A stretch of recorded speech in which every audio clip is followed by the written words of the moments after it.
never want anybody to ever have to go through or even imagine going through what I felt that night.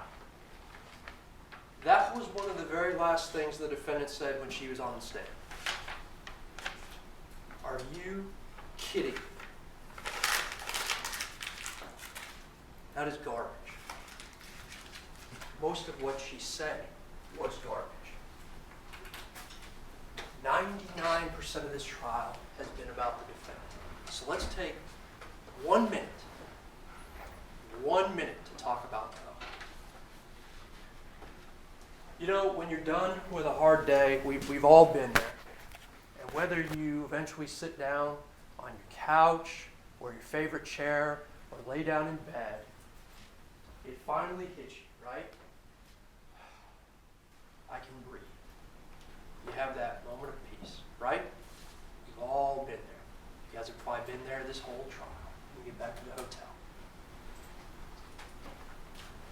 That's what Bo was trying to achieve on September 6th, 2018. Every time that they mention the word mistake, I want you to think about Ms. Rose and about what is reasonable and what she did and the signs that she saw that this defendant did not see. It's not a mistake. It's a series of unreasonable decisions. She did not think that night. When they talk about deadly force, and she had to use deadly force because that was what was going on in her mind.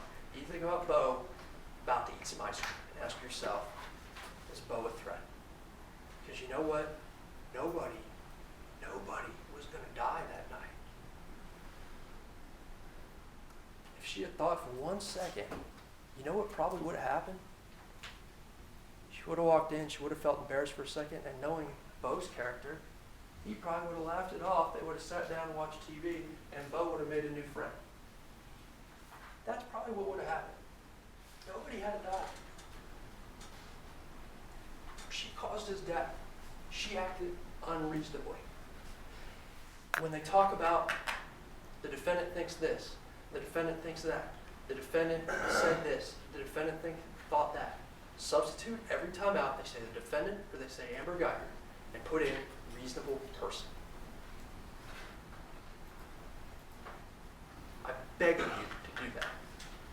And if somebody back there in deliberations says, oh, well, the defendant said this and the defendant said that, you stop them right there and you say, no, this is about a reasonable person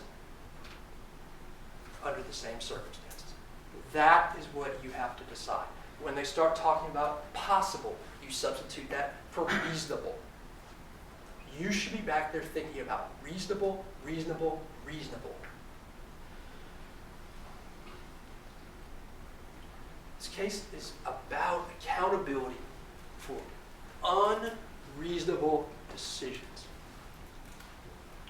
Y'all, 16, are the voice of the community. This cannot be allowed. This cannot be acceptable. Not here in Dallas, not here in Texas, not anywhere. Your home is supposed to be